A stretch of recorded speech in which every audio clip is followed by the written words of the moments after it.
This episode is brought to you by Shopify. Forget the frustration of picking commerce platforms when you switch your business to Shopify, the global commerce platform that supercharges your selling wherever you sell. With Shopify, you'll harness the same intuitive features, trusted apps, and powerful analytics used by the world's leading brands. Sign up today for your $1 per month trial period at shopify.com/tech, all lowercase. That's shopify.com/tech. To enjoy this episode of Forensic Tales ad-free, check us out on Patreon. Patreon.com/Forensic Tales. Forensic Tales discusses topics that some listeners may find disturbing. The contents of this episode may not be suitable for everyone. Listener discretion is advised. After failing to find a ride home from summer school, 11-year-old Linda O'Keefe decided to walk home, but she never made it back to her parents' house. The next day, her body was found along a popular running and cycling trail in Newport Beach, California. How can new DNA technology catch her killer? This is Forensic Tales, episode number 239, The Murder of Linda O'Keefe.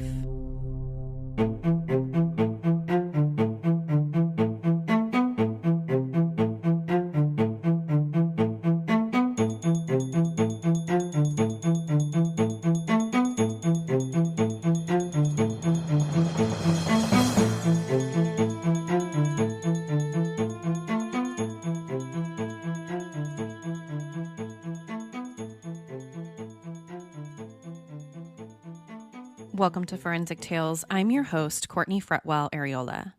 Forensic Tales is a weekly true crime podcast with a forensic science twist. Each episode features real stories highlighting how forensic science was used, from fingerprinting to criminal profiling to DNA. Some cases have been solved with forensic science, while others have turned cold. Every remarkable story sends us a chilling reminder that not all stories have happy endings. As a one-woman show, your support helps me find new compelling cases, conduct in-depth fact-based research, and produce and edit this weekly show. You can support my work in two simple ways. Become a valued patron at patreon.com/Forensic Tales and leave a positive review. Before we get to the episode, we've got one new Patreon supporter to thank this week, James W. Now, let's get to this week's episode. As a kid, you feel invincible. Nothing bad could ever happen to you. Terrible things only happened to other people. This is especially true if you grew up in what you believed to be a safe neighborhood, a place where violent crimes like rape and murder just simply didn't happen.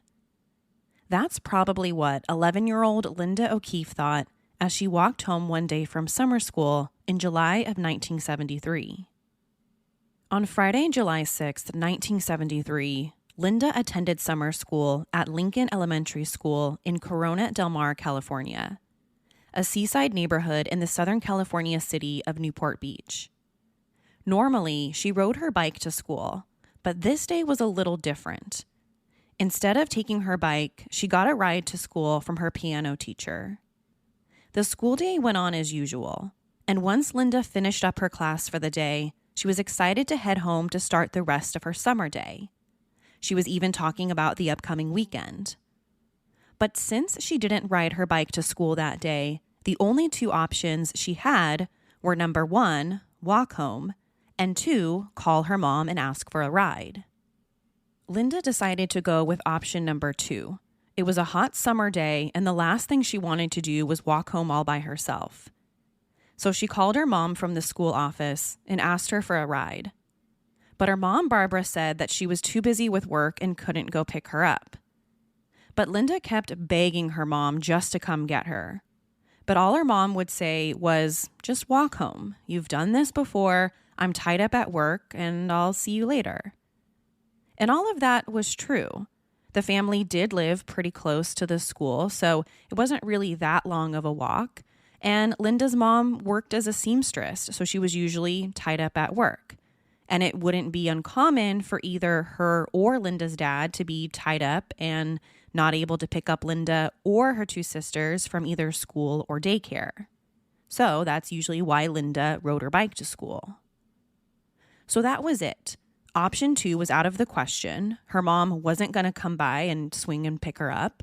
So it was back to option number 1, walk home. So after sitting on the curb out in front of the school crying for a couple of minutes, that's exactly what she did.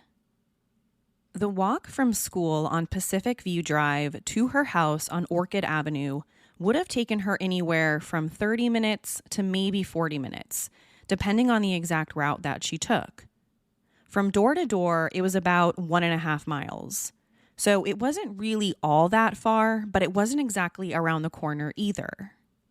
Now, around 1:15 p.m., one of Linda's friends and her mom spotted Linda talking to a white man in a turquoise-colored van near the intersection of Marguerite and Inlet Drive, which was a spot about a half mile from the school in the direction of Linda's house.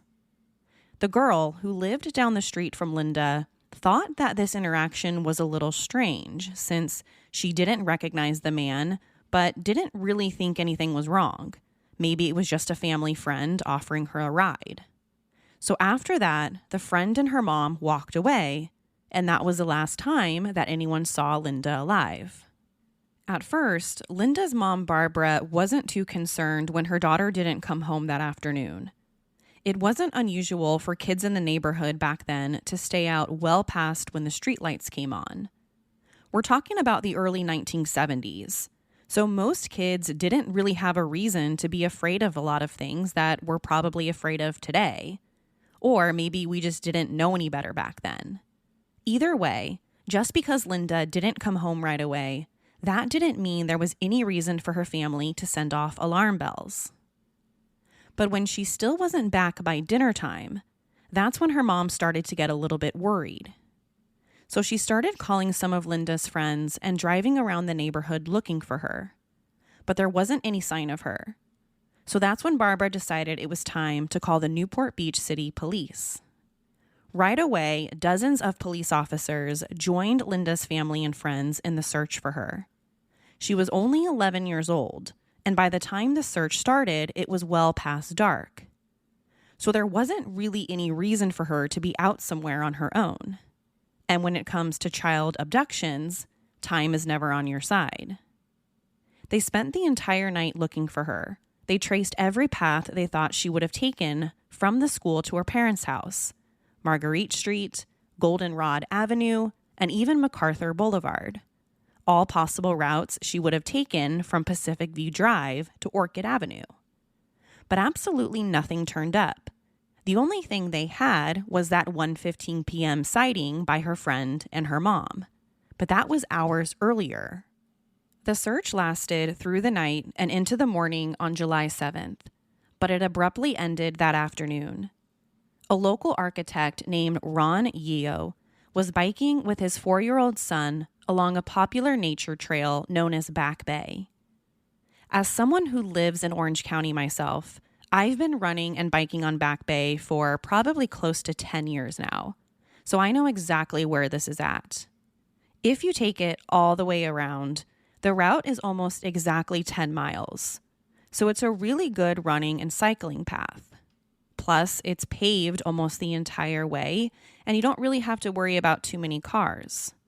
But some parts of the route also go through neighborhoods, and these are some of the nicest neighborhoods and houses in all of Orange County, easily worth millions of dollars. So I know exactly what this area and trail look like. And it's definitely not a place that you would expect to find a body, especially given just how popular it is.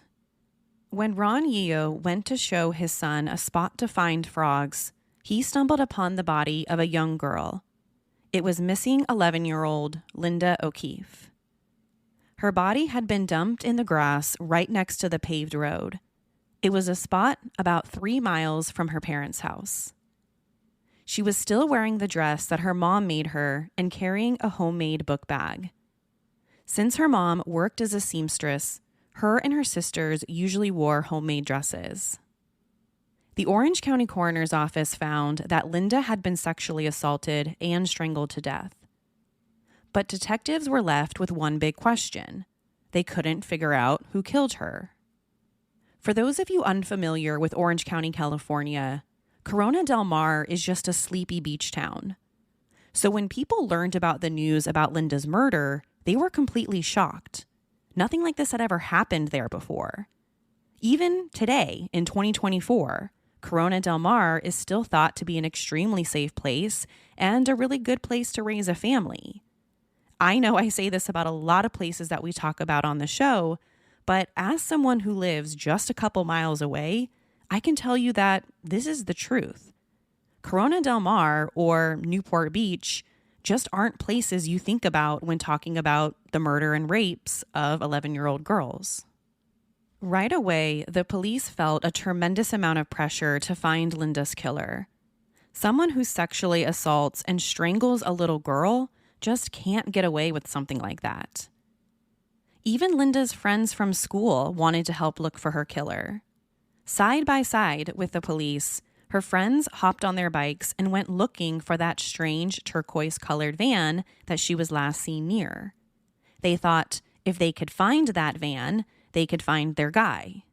But it was never found. Before all of this happened, Linda was just your typical 11-year-old girl. Her parents both worked stable jobs, and she was the middle child to 2 sisters. She was definitely what you would describe as a daddy's girl. They always shared a special bond since she was born, according to Linda's older sister, Cindy. Cindy also described Linda as a, quote, very gentle, loving soul who loved Billie Holiday and Nancy Drew. She was a Girl Scout who liked spending time in nature with her friends. Later on, Cindy told ABC News the family would vacation in the redwoods, and Linda would crouch down on the ground, and little newts and snakes would just come right up to her. She was also someone who always saw the beauty in the world and always seemed to see the good in people. Yet another reason why her murder seemed so senseless. Just a girl walking home from summer school. From the moment Linda's body was discovered, her mom, Barbara, harbored a lot of guilt about what happened. She made Linda walk home alone that day instead of giving her a ride. If she had just listened, then maybe none of this would have ever happened, she thought. Of course, she had no way of knowing that would have happened at the time, but it was something that she had to live with every single day of her life. The police really only had 2 clues in the beginning. One, the suspicious man one of Linda's friends saw her talking to the day that she disappeared, the one with the blue turquoise-colored car. But that never really panned out. They didn't have a good physical description of the guy, and despite searching for it, they never found the van. So there was no way of knowing if he even had anything to do with Linda's murder or not. The second clue was DNA. They had been able to get the killer's DNA from Linda's body at her autopsy. But because this happened in 1973, there really wasn't much anything they could do with it. They could only collect it, put it into evidence, and just hope that someday DNA testing would improve. So that's exactly what they did. If Linda's murder happened, let's say today, then we would probably have a completely different outcome. You could take the DNA, run it through CODIS, and probably get a hit. Or you could dig through arrest files and maybe get a match that way. But back in 1973, we didn't have any of that. CODIS wasn't even around until 1990 here in the US. So when it came to collecting DNA in cases like this, the best you could do was hope for the future, that the testing would eventually become available. Now, this is something we talk about all of the time, especially with these older cases. Without advanced DNA testing, the police pretty much just relied on good old-fashioned boots-on-the-ground approach. They had to go knocking on people's front doors, asking if they saw or heard anything if they wanted to get a lead. But that wasn't good enough in a case like this. They didn't get any tips. They didn't get any leads. And as the years, and then eventually decades passed, their hope of finding Linda's killer started to fade. It wasn't until the Newport Beach City Police Department did something out of the box that they eventually got somewhere. They turned to social media. By the summer of 2018, Sergeant Court Depweg became the head detective on the case. He became a sergeant of the Violent Crimes Unit in September of 2017, and right away knew that this was a case he wanted to take on. Everyone in his department had been staring at Linda's photograph that was hanging up on the wall for decades. So it was time to turn to social media. So on July 6, 2018, Sergeant Depweg had Jennifer Manzella, the spokesperson for the Newport Beach City Police Department, create a segment on their official Twitter page called #LindasStory. She was going to be the person in charge of creating the posts. The first post they put up read, "Hi, I'm Linda O'Keefe," or Linda Ann O'Keefe if I'm in trouble with my mom. 45 years ago today, I disappeared from Newport Beach. I was murdered and my body was found in the Back Bay. My killer was never found. Today, I'm going to tell you my story. It was a pretty unorthodox move for the police to do something like this.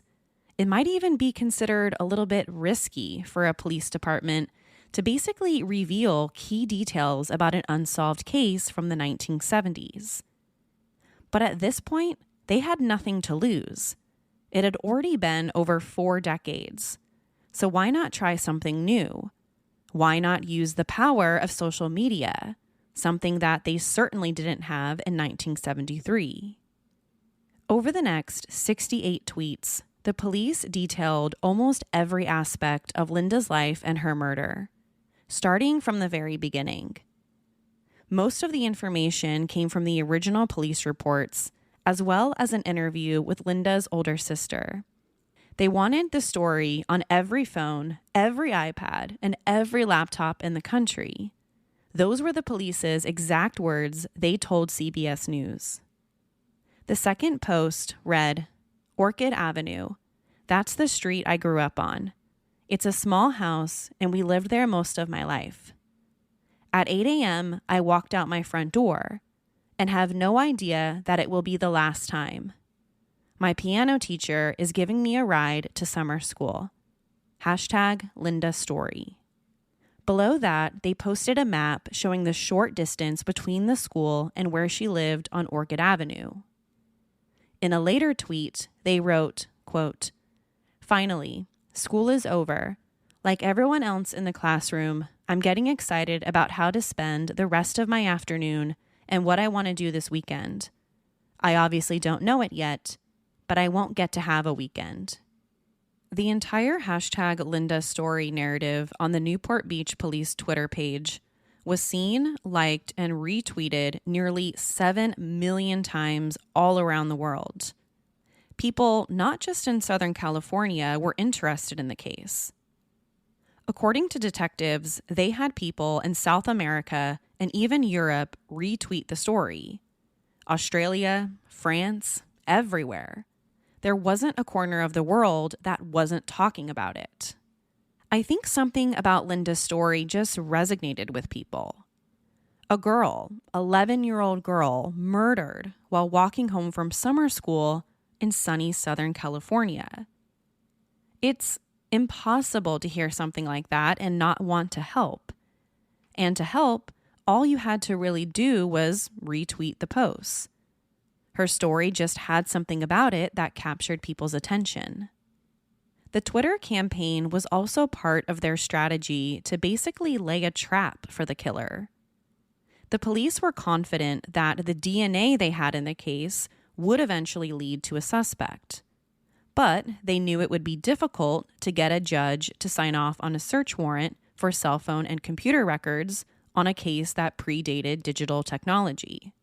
But #LindaStory would give them probable cause to basically argue that the killer could be one of the millions of people reading the Twitter story and searching for new information on the case. The tweets then talked about what it was like during the first few hours of the search for her. They read, "Tons of people are looking for me. The helicopter has been scoring the canyons and remote areas of Corona del Mar. My dad is out looking for me too with some officers. My mom is still home, peering through the curtains at all the activity on our quiet street." Next, the part about the turquoise van. Quote, "They see something they won't forget for a long time. It's me and the turquoise van." End quote. The tweets picked up again on the morning of July 7th when Ron Yeo and his son discovered the body. One of them read, "The man is looking in the ditch on the east side of Back Bay Drive, searching for frogs in the cattails. Instead, he sees something small and pale. My hand. He sees my hand. He screams, trying to rouse me." Later that day, another tweet.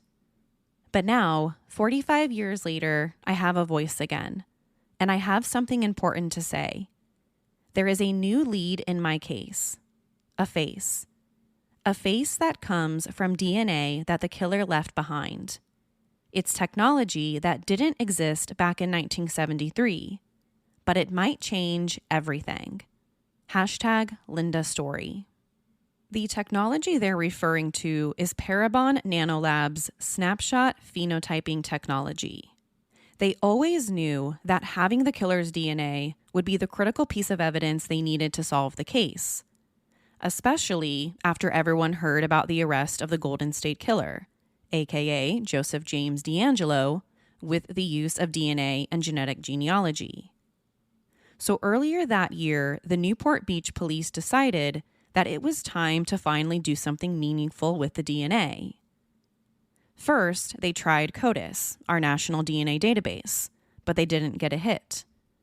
Next, they picked up the phone and contacted Parabon Nanolabs, a private lab specializing in advanced DNA testing.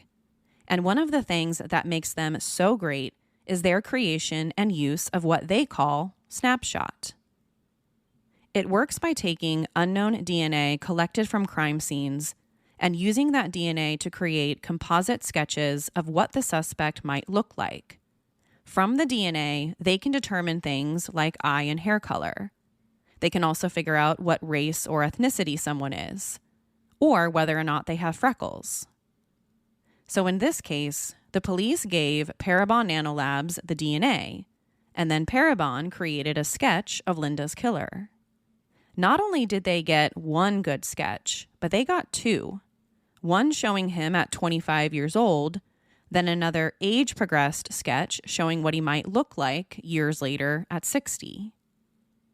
From the DNA, they determined that Linda's killer had an 81.4% chance of having fair to very fair skin color, 90.1% chance of having blue or green eyes, and 98.4% of having blonde or brown hair with few or some freckles.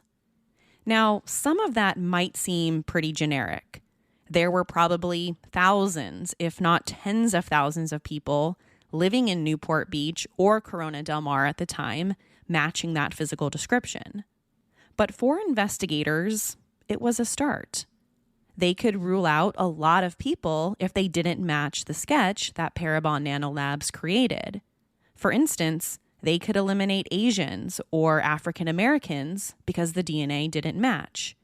They were looking for a white male. Once the police had the sketch, they attached it to the tweets as part of hashtag Linda Story. So everyone that had been following the tweets around the world got to see a picture of the man the police were searching for. All they needed was just one person to recognize someone they knew in the sketch for this whole thing to be cracked wide open. But not even the lead detective himself could have imagined how the investigation was about to unfold, all thanks to hashtag Linda Story on Twitter. On February 19th, 2019, more than 45 years after her sister was murdered, Cindy Borgenson received a call from Sergeant Depweg from the Newport Beach Police, telling her that they had arrested her sister's killer, 72-year-old James Allen Neal. Not only were scientists at Parabon Nanolabs able to create two very good sketches, but they were also able to take the suspect's DNA and upload it to various genetic databases, hoping someone in his family had already voluntarily submitted their DNA so that they could get a family hit. Once they identified potential relatives of Linda's killer, that's when the work of building family trees began. One by one, Parabon Nanolabs identified the suspect's relatives until they narrowed their search to one particular person, James Allen Neal. Then once they had a name, it was the easy part. All they had to do was match Neal's DNA to the DNA collected from Linda's body. And just like that, they matched. So who is this James Neal person? Well, at the time of the murder, he was living in Southern California and worked in the construction industry. But by the time he was identified in this case, he was living in Colorado, and that's where the authorities arrested him. Beyond that, we really don't know much about him or why he targeted Linda that day. Maybe he had seen her riding her bike to school before, and on that particular day, he decided to engage her. Or maybe that was the first time he had ever seen her, and Linda was just tragically in the wrong place at the wrong time. But one thing we do know for sure is that Linda wasn't his only victim. Not only was he charged with murder in Linda's case, but he was also charged with 2 additional counts of lewd and lascivious acts on 2 other girls under the age of 14 between 1995 and 2004. But just when you think justice has finally been served, the O'Keefe family got some really bad news. After Neal was arrested in Colorado, he was extradited back to Southern California to be tried for the murder. But before he could be put on trial, he died while in police custody at the Theo Lacey Jail in Orange County in May of 2020. He was apparently transferred to a local hospital on May 25th because of unspecified illnesses, then died in the hospital early Wednesday morning. In the beginning, the Orange County Sheriff's Department suspected that COVID-19 had something to do with his death, which we all know was spreading at the time. But later on, it was believed that Neal died from natural causes, although the specifics of his death haven't been released publicly. In a statement made immediately following his death, the Newport Beach Police Chief, John Lewis, said this, quote, "It was our intention to see James Allen Neal stand trial and answer for the murder of Linda Ann O'Keefe. Linda's story deeply touched the hearts of our community. Through the tireless efforts of generations of our investigators, we hope we have been able to bring a measure of closure to Linda's family, friends, and loved ones." End quote. Linda's sister, Cindy, told ABC News, quote, "I had closure when they found her body," but then added that she was thankful for the additional closure brought to her by the investigators who never gave up, as well as the new technology which made it possible to process the crime scene DNA. She went on to say, quote, "I'm astonished at what they were able to accomplish. My hope is that this case brings hope to other families who haven't had closure yet." End quote. Combining advanced DNA testing and social media, the authorities were finally able to make an arrest in a 4-decade-old cold case. We might never understand the motive or why Neal chose Linda all those years ago, but we can finally put to rest the biggest question in the case. Who murdered Linda O'Keefe over 40 years ago while walking home from summer school? To share your thoughts on the story, be sure to follow the show on Instagram and Facebook. To find out what I think about the case, sign up to become a patron at patreon.com/forensictales. After each episode, I release a bonus episode where I share my personal thoughts and opinions about the case. Don't forget to subscribe to Forensic Tales so you don't miss an episode. We release a new episode every Monday. If you love the show, consider leaving us a positive review or tell friends and family about us. You can also help support the show through Patreon. Thank you so much for joining me this week. Please join me next week. We'll have a brand new case and a brand new story to talk about. Until then, remember, not all stories have happy endings. Forensic Tales is a Rockefeller audio production. The show is written and produced by me, Courtney Fretwell Areola. For a small monthly contribution, you can help create new compelling cases for the show, help fund research, and assist with production and editing costs. For supporting the show, you'll become one of the first to listen to new ad-free episodes and snag exclusive show merchandise not available anywhere else. To learn about how you can support the show, head over to our Patreon page, patreon.com/Forensic Tales, or simply click the support link in the show notes. You can also support the show by leaving a positive review or telling friends and family about us. Forensic Tales is a podcast made possible by our Patreon producers, Tony A., Christine B., Sherry A., Michael D., Nicola, Jerry M., Brian W., Megan G., Ureli, Jerry, Ann F., Ken S., Carol A., and Louise B.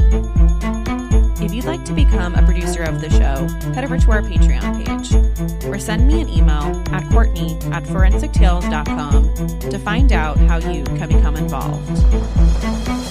For a complete list of sources used in this episode, please visit forensictales.com.